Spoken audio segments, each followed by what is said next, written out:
Sails and sails on the river of life. Now, as you can see from my sailboat, we move down the river of life using the sails, ILS, wind, power, force. Simple physics, high school 101. But sails, LES, is the richness of life, the flavor of life, because that's about relationships. And sails, LES, is where metaphysics will move you down the river of life. See, I've been scared a few times in my life, but that's a different story. But giving a sales seminar, when we have folks like John Ruck, Brad Plum, Johnny Dorn in here, who do sales professionally, I'm going, I don't do sales. See, you kid yourself if you ever use that line, because we all do sales. Whether it's asking somebody out for a date, whether you're a job changer, asking for a job, whether you're a manager trying to convince your staff of your wisdom and where you're going. Or in my case, when I'm trying to recruit people to join my not-for-profit or to become a sponsor for my upcoming golf tournament, September 9th, 2015. But we're all in sales. Today we're going to talk about relationships of sales. But when the gale wind blows, no one knows the fear of hearts of men.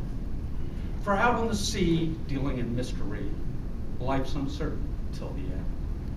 Captain and crew should know what to do in weather, both fair and foul. Because many a hero is born between twilight and morn, in the darkness that make men cower.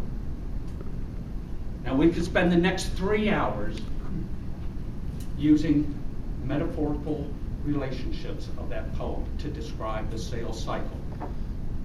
And I said, can I have 3 hours? They said, Bud, that's what master's seminars are for, and so sign up for that one.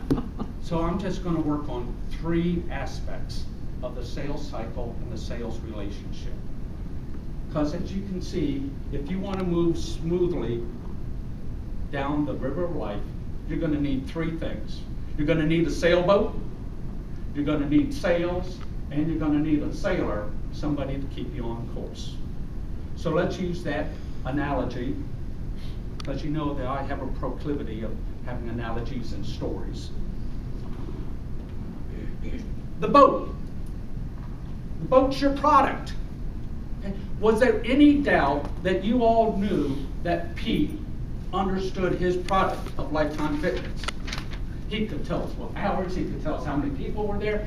The more you know your product, whether that product is yourself, whether that's product something physical, whether it's a service you provide, that provides you confidence as you're entering that relationship. The more confidence you have, the more confidence your potential client will have. Is there any doubt in your professional minds that Brad Plum can tell you backwards and forwards everything a convention can do here in Overland Park? If you have that doubt, take it out of your mind. Because I've got the utmost confidence in Brad.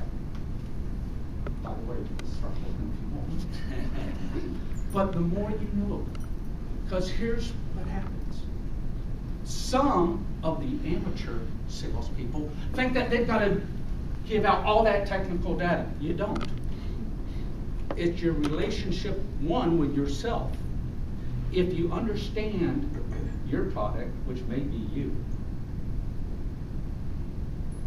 you'll have that confidence and it'll come through. And that gives you a couple different ways to address your client. Because that goes to step number 2. Step number 2 was what? Sales, thank you very much. At least 1 out of 30 people remembered that opening comment. Great, it's only 7:35 in the morning. Sales. Now, I could give you technical jargon about whether that's a 151 Jenny jib, whether that's a miss and mass, etc. I don't need to give you technical jargon. I fired a web designer because he started giving me too much technical jargon. And I lost confidence that he understood my business purpose. But see, the thing about sales, you need to be able to adjust your style. This picture, feel free to copy and post it in your cubicles at work, is about adjusting your technique based on your client. In the book, Selling to Vito, very important top officer, it talks about the John Ruck method of selling. Always be closing, always asking for the contract. Or, there's the Russ Murray. Let me give you all the features, all the features, all the features. Okay, Tim Vanor, he sells insurance. He's not going to tell me about how it is amortized. He's going to talk about the benefits. About, don't you really want your family to be taken care of if you should pass away? Now, I don't want to think about dying, Tim, but he's tapping into taking care of the family. See, when I have a vendor comes to me and says he wants to join my association, first thing I do is, boom, I'm able to talk about how many hotels, 9,000 employees, where we're located, boom, boom, boom. But I can also talk about it's inexpensive. Sometimes you just have to be colorful. See, that's a special sale, we could talk about it. But see, as a professional speaker, I could have the same topic as someone else, but I can be a little bit colorful and pull in my business background, my Marine Corps background. You got to differentiate yourself when you want a healthy relationship. Third part, as you move down that river of life, the smoke does not sell itself. You got to have a sailor. Sailor tried and true, ready for that 3-hour cruise. But look how he's loaded himself down with all these gadgets. Where's his self-confidence? See, you don't need a lot of gadgets if you have a lot of self-confidence. What do you say when you go into a relationship? What do you say when you speak to yourself? Metaphysically, this is me going into any... Yeah, okay, this was Chad at another time. Yeah, we understand. Work with you, buddy. But see, you got to have that confidence. And don't get so wrapped up that your product is yourself, because at some time you're not going to get that contract and someone's going to say to you, it's not personal, but it's only business.